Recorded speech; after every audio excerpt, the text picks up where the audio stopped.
me, John Martin. This is a cross between engineering, history, science, education, whatever I want to talk about, and griping about people on YouTube. And this is a griping video. So my video is in response to a video I saw on the TopTenz channel. If you haven't seen it, it's one of a bunch of great channels hosted by the excellent Simon Whistler. Check out TopTenz, biographics, geographics in the link in the description. In the procrastinated process of writing this video, he's probably started at least another dozen channels now. And while I normally enjoy the videos, this one irked me, so I thought I would comment on it. My plan for this video is to briefly run over the list, although please check out their video, link in description, for their reasoning. I'll briefly nitpick, then I'll look at what I would have put, and also what I'm thinking about when I rate them. And I like to say with all ratings, this is pretty much subjective, and it will depend on the metrics you use to rate them, but I just wanted people to have an alternative point of view. So, looking at the top 10 most powerful air forces in the world, well, they're and World War II. They're number 8. TopTenz started at number 8. Is Poland, 7 is France, 6 is Italy, 5, and this is where I'll start looking more closely, is the Imperial Japanese Air Service. 4 is the Russian Red Air Force, 3 is the RAF, 2 is the German Luftwaffe, and their most powerful air force was the US Army Air Force. So firstly, my nitpick. Well, firstly, I'm going to ignore 6 to 8, because honestly, they're mostly incidental, although I would like to point out the French did have an aircraft carrier, a very good aircraft carrier, but it was one. Next, there isn't a Imperial Japanese Air Service. The Japanese split their air forces between the Imperial Army Air Service and the Imperial Navy Air Service. It's pretty much a meme the Japanese Army and Navy didn't get on with each other. Two separate forces with different planes and different duties. My next nitpick is the US Army Air Force. 5 is a powerful force, but the video talks about how they use the Hellcat and Corsair fighters. The USAAF didn't use either of these two mighty planes. They were fielded by the US Navy and US Marine Corps. These were totally separate from the US Army Air Force. On their own, the US Navy's air power would justify its own entry on this list. But as the channel decided to include the naval air power in the Army Air Forces, I'm proposing this. Instead of air forces, we look at air power each country can field. This will allow the RAF to be combined with the Fleet Air Arm. Again, Fleet Air Arm could legitimately claim to have a place in this list. And we can actually have a look at combined Japanese air power. Another nitpick, why are there only 8? What about the Chinese? About the Royal Canadian Air Force, the Australians? There are many others who could have had a place here. So how would I approach rating this? Well, firstly, I want to look at context a bit. Secondly, I want to look at a number of factors. I want to look at the Air Force as a defensive tool. It's generally fighter cover. I want to look at them as tactical support for ground service and naval forces. I want to look at them as strategic weapons. Think of them in terms of force projection, and think about their non-combat roles and their ability to game change the conflict. Why non-combat roles? Because having a large transport section allows the Air Force to support the other branches of the military. So here we go. 5. Personally, I would have the Russians in 5th place. I'm thinking it's pretty close. The Russian Air Force was formidable. I have to confess I'm not a huge expert in that theatre of war, but I'll agree that the IL-2 and its successor the IL-10, the Russians had a powerful and effective ground attack aircraft, devastating and robust, so that scores high in the tactical rating. I mean, they had a massive reputation as tank busters. Always been sure of airplanes attacking tanks. There's a little bit of in there, but they are really effective at destroying logistics. They're destroying supply lines and scaring the life out of German tankers anyway. So blunting German armoured force. Russian fighters were good. While not famous, at least in the West, as the Mustangs, Spitfire, the 109s, they had good fighters. And they also had a bunch of British fighters that we lent to them, and American fighters that we lent to them. What the Russians didn't have was the ability to use their air force strategically. and they used their air power almost entirely for defence and supporting their land troops. They didn't project power into other theatres of war, and it also needs to be remembered that the Russian Air Force at the start of the war were almost destroyed by the Germans, hence a load of LA stuff went across to them. While they rebuilt, their lack of air power was a major reason why the Germans would get so far into Russia. Let's look at next. 4. German Luftwaffe comes in fourth. And it's a hard choice. At the start of the war, arguably it's the most powerful air force. However, it, like the Russians, were limited. As a tactical force, the Germans could not be argued with. In the first few years of their war, their fighters and their tactical airplanes, notably the Stuka, supported the German army's takeover of Europe in a show of combined arms. The invasion of Crete relied on the German ability to transport air troops by air. Defensively, the Bf-109 and Focke-Wulf 190 were both formidable machines, and in daylight they were deadly defenders of the country, causing havoc among bomber formations. However, the Battle of Britain and the Blitz showed the limitations of German air power. The Battle of Britain showed that the Stuka and the heavy Bf-110 fighter were vulnerable to modern fighter force. The Blitz, while it caused major damage, showed the lack of capacity of the German bomber force. The Germany never had an effective four-engine bomber, and once the Allies started taking back airfields in France and Belgium, the lack of long-range bombing ability meant it couldn't take the war to Britain. The myth of the supreme power of the German Air Force meant that it was handed over to the Luftwaffe to take out the Dunkirk pocket and to prepare Britain for the invasion. It failed on both of these tasks, and that massively hampered the German war effort. This is where Germans struggled in projecting their power. Unlike countries further up the list, it couldn't attack far from their own border. The Graf Zeppelin carrier project was cancelled, and even if it had come to service, it would have been questionable of how much use it was. It was a hybrid carrier that maintained a larger than normal anti-surface gun array than its contemporaries, which may sound great, but carriers never will do well against other service combatants, and going up against the Royal Navy, whether they're battleship, battle cruisers, the temptation to go into surface combat will only lead to disaster. Also, with the flown-out flights of Stukas and Bf-109s, the Stuka has already shown its vulnerabilities. The Bf-109 had a very narrow, fragile landing gear, exactly the type that would not be suitable for carrier landings. It would be remiss not to mention some of the great technical advantages of the German air industry. At the start of the war, it was a fear of fast-moving medium and light bombers. In 1943, saw the use of the Frix-X guided bomb, a major threat to Allied shipping, damaging a number of US and Royal Navy ships and sinking the Italian battleship Roma. By the end of the war, Germany had power that embraced the jet power the most. Although it can be argued it was too little too late, it was arguable that also misused. The Me-262 was blunted by use of the fighter bomber rather than the war fighter. The Urado AR-234 jet bomber was only ever used for reconnaissance rather than attacking Allied forces. And the Heinkel HE-162 Volksjäger and the Messerschmitt 163 Comet had reputations as death traps, although in the former's case it was complex aircraft to fly at a time where few experienced pilots were left who could tame it. A great failing of the German Air Force was leadership and strategic planning. Goering often promised more than he could deliver. On top of this, Luftwaffe lacked the ability to plan strategically. This limited the effectiveness, especially when it came to trying to put the British out of the war. British war production was maintained or increased as the war went on. This should be compared with how the Allies not only took out German factories and resources, but used bombing to destroy transport links that would have been vital for German response for D-Day. 3. Third place goes to the Japanese. In terms of air sectors, the Imperial Japanese Air Service looked after support for the army, which is mainly fighting in mainland Asia, and the Imperial Japanese Navy Air Force looked after the naval war in the Pacific and home defense. The famed A6M0 was only in service with the Navy. The A designation signifies a carrier-launched fighter, though was also launched from land.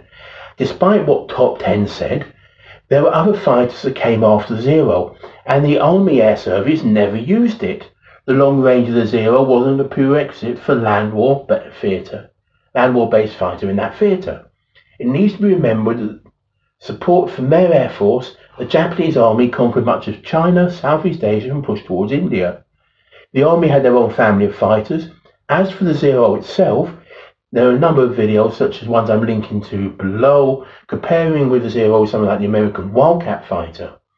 While TopTenz video points out the Japanese didn't have a suitable replacement for the Zero, it should be noted that, despite the legend, the Nakajima Ki-43, the Army fighter, had more kills than any other Japanese fighter, and the Army's Ki-84 was able to take on the American Super Fortress.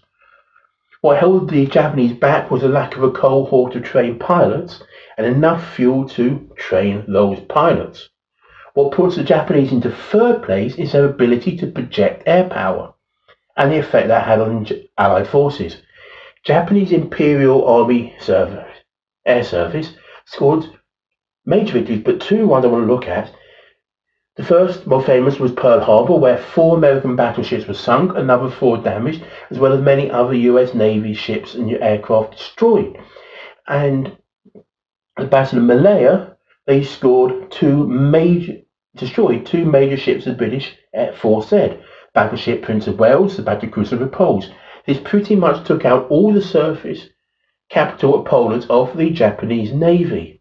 Japanese Air Forces had some jet aircraft, mainly for use in kamikaze defense of the homeland. Kamikaze attacks on the Allied forces were increasingly intimidating, but also a sign of weakness of the Air Force. It was short on resources, short on oil, short on trained pilots. The lack of training and resources, as well as advances by the Americans, could be represented in the Battle of Philippine Sea, known as the Great Marianas Turkey Shoot, where roughly 600 Japanese planes were shot down and numerous aircraft carriers and other ships were sunk. 2. In second place is the UK. We can look at them first defensively. Spearheaded by the Spitfire and the Hurricane, the Royal Air Force defended the country in the Battle of Britain. The forces of Fighter Command caused enough damage to the Luftwaffe that the German invasion of Great Britain was permanently put on hold. Coastal Command conducted operations with defence and merchant forces that kept supplies coming into the country.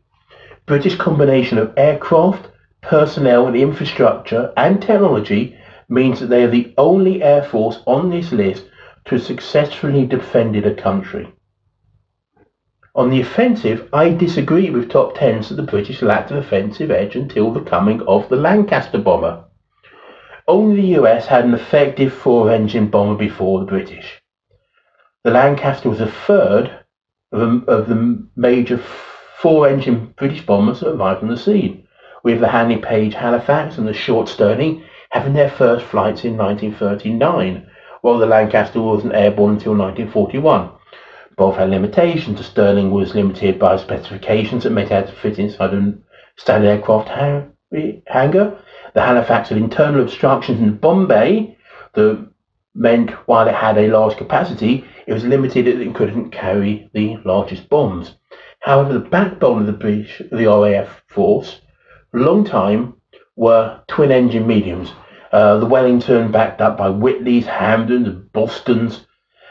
Bomber Command's infamous 1,000 bomber raid started in 1942 and featured less than 100 Lancasters in each raid. It was the Wellingtons that formed the bulk of those forces, and much is made of the devastating effect of the German Blitz in the UK.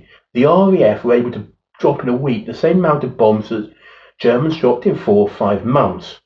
Added to the effectiveness was the RAF were able to plan their attacks strategically, having more devastating effect on the German war effort. An example of this was the preparations for D-Day, where the RAF and US Air Force dismantled the transport and communications network to stop a German fight back. Innovation in here comes with various examples from Bomber Command. First, navigation. At the start of the war, the RAF were lucky to drop payloads within a mile of the target. And over the course of the conflict, through radio and other techniques, became incredibly accurate. Example, when they managed to drop a tall-boy earthquake bomb through a hillside near Samur, and it exploded actually in a railway tunnel. The tall-boy and Grand Slam earthquake bombs were ultra-heavy weapons that only the RAF's Lancaster could deliver. Their aim was either to smash straight through a heavily protected target, like a U-boat pen, or land next to it and use shockwaves through the earth to destroy the building. Another innovative RAF weapon was the bouncing bomb that was used to devastating raids on the raw dams, which had a knock-on effect as resources had to be diverted back to them. I can't let this section pass without mentioning my favourite World War II aircraft. De Havilland Mosquito, which is a night fighter reconnaissance plane, light bomber, was one of the most versatile planes of the war.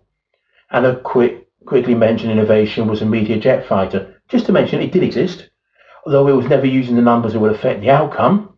We won anyway. It still saw service in World War II. Tactically, after D-Day, planes like the Mosquito, the Typhoon, and the Bullfighter, the RAF had a significant impact on the German army, limiting movements to nighttime. In terms of force projection, the RAF were able to operate from bases around the Empire, turning up in East Africa to support attacks on the Italians, operating from Malta to attack convoys, or fighting the Far East. Certainly the North African campaign was greatly helped by the British being able to launch attacks on the Axis reinforcements either from land or at sea. The Royal Navy were naval aviation innovators. Compared with the US Navy, their carriers are much limited capacity, but Roma flight decks are much better protected, being able to shrug off airborne attacks that inflicted serious damage on US carriers. The Fleet Air Arm suffered. It was originally a branch of the RAF and so was neglected. While many of the Fleet Air Arm's aircraft were regarded as old, obsolete, as well as heavy, given that they're almost all two-man designs, even the fighters, compared with the slick land-based fighters, they were able to pick up US planes to use, and the C-5 version of the Spitfire was available in numbers. They were able to punch well above their weight. Even in the Pacific, the Americans were impressed by the British ability to organise their naval fighters. The US Cats and Corsairs gave them long-range fighter support, with the C-5 being the leading aircraft for short-range naval defence.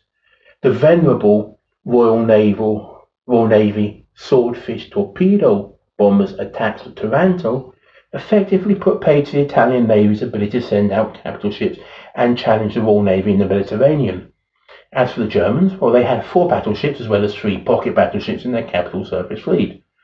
Swordfish, Dannebrog, Bismarck, allowing the British surface fleet to knock her out. Bismarck's sister ship Tirpitz was taken out by RAF Lancasters with tall-boy bombs. Both Schornhorst and Gneisenau were bombed in port in France, and the latter was taken out of action by the RAF. 2 of the 3 pocket battleships, the Admiral Scheer and Lutzow, were also put out of action by the RAF. The less glamorous field of transport was a major RAF strength.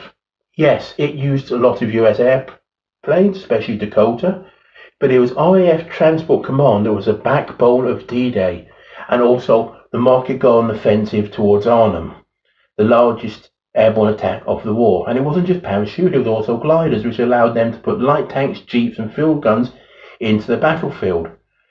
The British ability to land huge numbers of troops and equipment with gliders was second to none. Leadership was relatively strong. The leadership of Fighter Command during the Battle of Britain was crucial to the defence of the realm.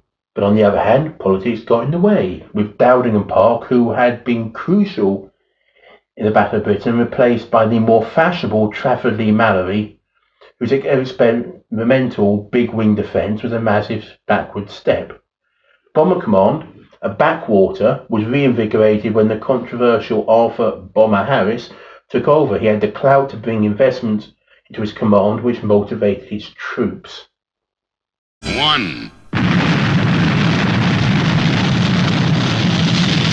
And so we come to first place. Answer US. Let's look at the US on defence. In terms of land defence, it's not great. The US air defences were defeated in Pearl Harbor and in the Philippines.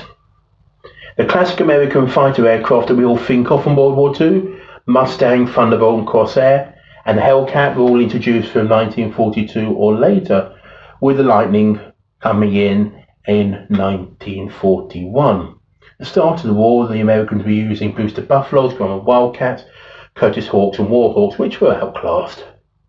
In terms of defending other units, the Americans could excel. Once the long-range Mustang came in to the US Army Air Force, it was a formidable escort fighter to protect the bombers into Germany.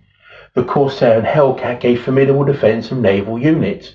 On the offensive, we have to first come up against the myth of the B-17 Flying Fortress. Yes, it was the first four-engined heavy bomber. We also have to remember that it was a much earlier design than the British heavies, first flying in 1935 and being in service in 1938. Its bomb load was really only equivalent to a medium bomber. The B-17 had formidable defensive fire, mounting 13 machine guns, but these mountings and their ammunition take up weight and reduce performance. Also, they used 50 cal, half-inch caliber machine guns, as opposed to the British using .303 rifle caliber machine guns. This gave the Americans a major advantage in both range and stopping power of their guns, but the guns themselves and their ammo supplies were much heavier than the British. They had less capacity in their planes for bombs. The massive firepower that gave the Americans an overconfidence, overconfidence, Americans, that they could defend themselves in daylight over Germany, and this proved very costly. Two other major American heavy bombers, the B-24 Liberator and the B-29 Superfortress, arrived during the war and gave a much greater bomb load. In the Superfortress's case, it was one of the most advanced planes of the war. The firebombing of Tokyo showed the devastating power of strategic bombing. The March 1945 firebombing raid on Tokyo was probably the most devastating single raid in terms of loss of life in the whole war. Where the Americans come into their own is force projection, and this is mainly in the arms of the US Navy. The first major strike on Japan used the US Army Air Force B-25 Mitchell medium bombers, but it was launched from a US Navy carrier.